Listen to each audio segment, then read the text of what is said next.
How's it going, guys? Jake here. Welcome back to Dude Ranch DIY. I am coming to you live right now from the cab of the work truck. Totally forgot to film an intro to this video that I am currently here working on editing. So hope you enjoy the video. We're going to be doing a couple fixes on the log splitter, splitting a little wood, and then loading it up for a job that Chris and I are going to be heading to, well, I guess today, but in the video it would have been tomorrow, which is today. So hope you enjoy.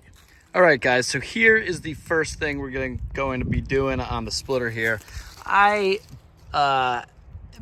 Chris and I, my buddy Fabricator Chris, when we initially did all of the modifications to the RuggedMade splitter here, we came up with this little like landing zone, extra sorting tray, log catch kind of table thing on the operator side. I stand on this side of the log splitter, and it utilizes the original RuggedMade log cradle brackets here that go through the I-beam, and it's worked really well. But however, just every now and then a log just gets pushed through the wedge at a certain way and it'll get caught on this end down here. And as you can see, it's significantly bent both forward towards the catch tray end of the machine and down these brackets. So they just unbolt. It's a 5/8 bolt on the impact. So I'm going to be taking these off and bring them into the shop. I'm going to hopefully bend them back into shape and re-weld it, because it has actually torn. As you can see, I've actually done a little bit of welding at some point there, but it was all on the machine. So I'm going to take this off, do some real welding on it, and hopefully beef it up a little bit, make it a little bit stronger. That way it doesn't keep happening. All right, guys, Chris just showed up on his little moped, and he's got a He's got a new toy. Yeah, this is his new toy. I have a scooter too. I don't know if I've ever showed you guys, but this is Chris's, and he's got a chainsaw with an edging mill strapped to the back of it. I think that's a first. It's the best I can do these days. I got no car, no truck, too expensive to put fuel in either of them. We'll run the scooter. Yeah, might as well run the old. Now, what is this? It's a 1982 Honda Urban Express, right? Yeah. This thing is sweet. I'll have to show you guys my scooter when we bring the. I just got the plate off the splitter. I was just going to show them how bent it actually is. So I got the plate off here, and you can see a little bit better how bent just left to right it is, not to mention up and down. So we're going to bring it back into the shop and hopefully be able to bend it back into shape here.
Well, guys, we got part of the weld done here.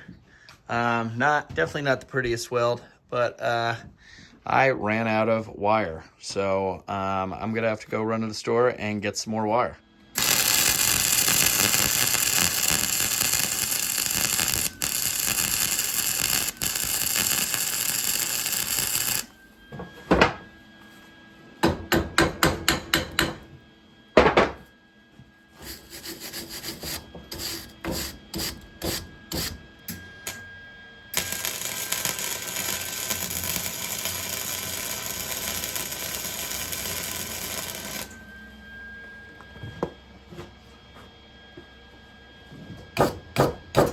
All right, that one was a lot less boogery just because it's on the outside. I wanted the way that this was bending. It was bending away from the inside, so I want to make sure that that inside was going to be strong.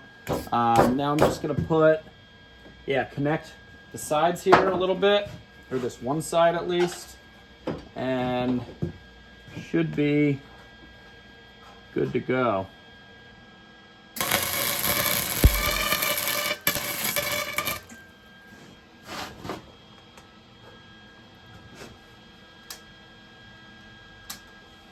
Okay, I'm just blowing through this thin stuff, so I just turned it way down. Hopefully that'll help.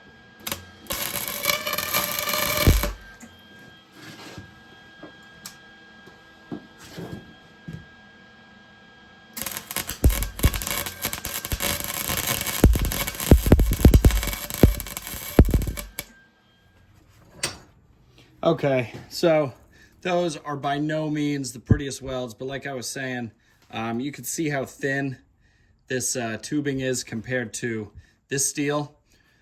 So welding the two together is a little bit tough. So it's definitely not the prettiest welds there, but hopefully they'll hold on for a little bit. This one came out a lot better. As you can see here, I fixed that crack and put on a big old booger at first before I ran out of the welding wire. So this I'm going to call fixed for now. And now we're going to have to mount this up to that other part over there.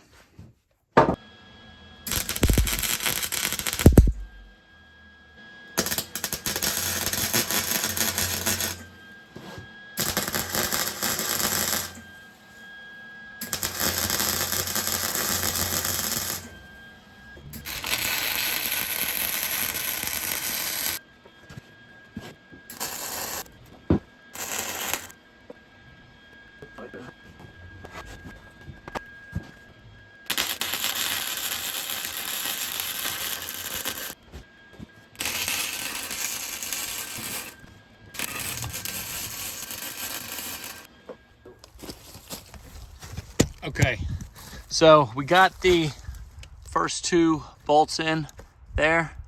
It's kind of hard to see, but right there, as you can see, we're about like, I don't know what you would call that, about a ½ an inch off.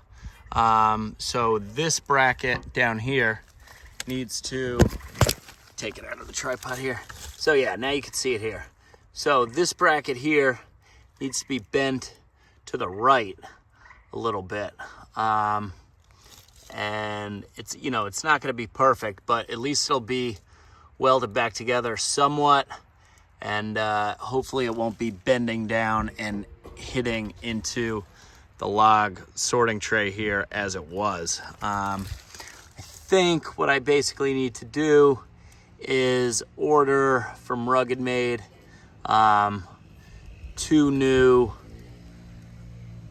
brackets here, or just try and make my own bracket, probably with the help of my buddy fabricator Chris, and ditch these little arms and make something a lot more heavy duty, because I do love having this thing here, but as you can see, it's gotten a lot of use, and it's nice, you know, when logs come up off the log arm, I roll them over here, and sometimes I split them in half, and I can rest half here while I push the other half through, and it's just right here instead of having to reach across the log lift arm. So the muscle just showed up with the big hammer, and we're gonna go to town. Hopefully we can bend this arm back to line up with the holes, but it's not too bad, all things considered.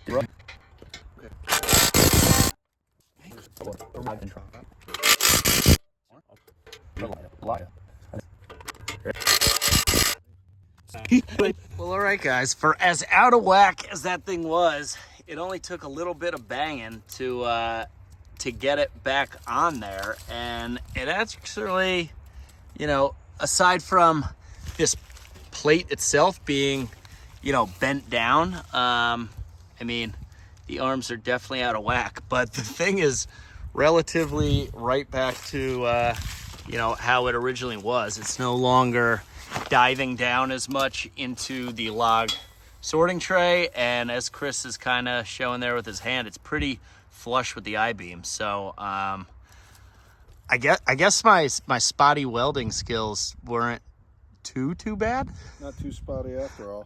I mean, they're definitely spotty. Those are some real boogers, especially on that thin metal. But we'll see how long this lasts. But like I said, I think I'm gonna have to go back to the drawing board with other Chris and have him kind of figure out how to make a nice new table, maybe a little bit more heavy duty than this thin metal, and with more support than just these 90s here. I think this could really use some bracing, like going back into the I-beam, or just cross bracing within and of itself. So yeah, I guess we should fire it up and try and split a little bit of wood at least, right? Yeah, might as well. Okay, let's do it.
Well, all right, guys, we got a tote stacked up here and split. The modifications, or I guess fixes, that we did to this little table thing here seem to hold up, at least for now. Today was the first day Chris and I were digging into this pile of all the really long and odds and end pieces that we decided we're gonna be selling in firewood stands over the summer into the fall, right? Yeah. So that's why this this tote, you can see there's some long pieces, there's some short pieces.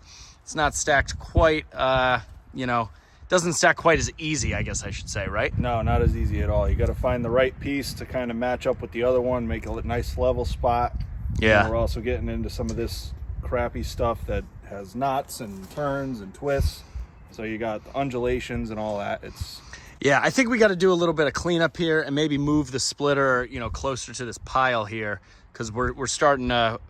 When we first started splitting all this wood, it was right up against the splitter, like right up in here. Way but out over there. yeah, and way out here, you can see where all the sawdust is. But now we're down in this last little bit here, and I think it's time to move the splitter a little bit closer. But hopefully, I mean, I think stacking it, the weird length pieces in the tote is a lot easier than having to cut up every single one of these pieces, right? Yeah, I would agree. Yeah. We also brought out the PV manufacturing picaroon here, which I modified after I showed you guys in a video. And we got to go back to the drawing board a little bit more, Just a right? little bit, yeah. If you remember correctly, he had kind of a piece that hung down here. It's like an eagle talon. Yeah, and he ground it off so it resembled more of the Fisker's picaroon, but it almost doesn't have enough of a hook. A curve, down. right? Doesn't need to be as long as that talon that it had before, but maybe just a little bit off of the inside here. Because when you hook into, let's go over here to the oak. When you try to hook into the oak, it just kind of bounces out. It doesn't like to hang on. You know, it just kind of comes out. It was doing a little bit better with this smaller diameter ash, but I don't know if that's because it was drier or if because it was higher, maybe it had a better angle going in. But I think that just little bit of hook that we would put in this from now would be a big help. Yeah, give it a little bit more to grab onto, right? Yeah. Yeah. I mean, worst comes to worst, this thing was like, I don't know, 50, 60 bucks or something like that. So yeah, it would really be a shame to, you know, waste it, but I think I could end up ordering just a new head for it. And I don't know, I think that's just like a rivet that holds it in there or something. So I could grind that off and put on a new head if I really end up screwing it up too much with the grinder. But that's just a little update on that. But Chris and I actually have to load up the splitter onto the back of the flatbed because we got a job. A customer said that they were going to split up all the wood. What was it, Chris? It was hickory, right? Big pig nut hickory in the front yard. The guy said, "Oh, I need the exercise. I'll move it into the back and split it myself." Heard that a million times. Yeah. A couple weeks later, I got a text or a call back from him like saying, clockwork. "Hey, how much to have you guys come and quarter this up for me? I can't move them as they are." Yeah, the funny part is he just wants it quartered. He doesn't even want it split all the way down into firewood, which is like, if we're going to be coming with the machine to run it through the splitter, why not just have us split it down all the way? It's like, what, maybe 30 rounds or something? Yeah. So it's not going to take us all that much time. Honestly, probably be more worth our while if we just split it down all the way. That way we can make a little bit more money. Yeah, but so we got to figure out how to strap this thing down. So I'm going to cut the video short here.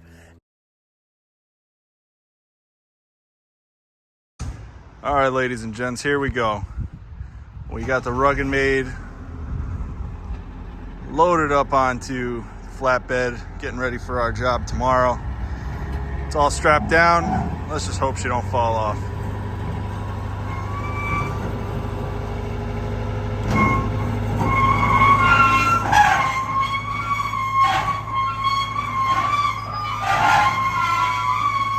Somebody's got to grease their wheels.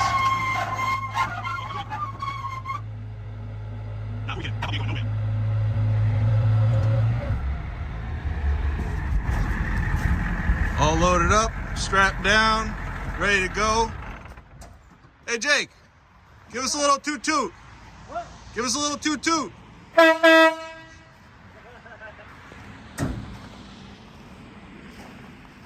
It's not considered drinking and driving if you're on your own road that you built yourself. But that works pretty good. What do you think? Oh, it worked out great. Saved my back a hell of a lot. Yeah, well, I don't know. I guess we're ready to go do that job. We'll see if we film it or not. I don't know. It's just going to be splitting up some hickory, quartering it. We're not even really splitting it to firewood, but I'll bring the stuff anyway. We'll film it. If I turn it into a video, it'll be extra. You know how much they love splitting firewood. Yeah, you know, that's right. Everybody loves It's splitting not firewood. ash, so Gary might be disappointed. But Gary, you might be disappointed. It's going to be hickory. It might be gnarly. Hopefully not. We'll see. Splitter's loaded. Flatbed, once again, just proving its worth. I'm glad I've been putting some money into this truck. We just did another little fix on the splitter. Chris noticed that the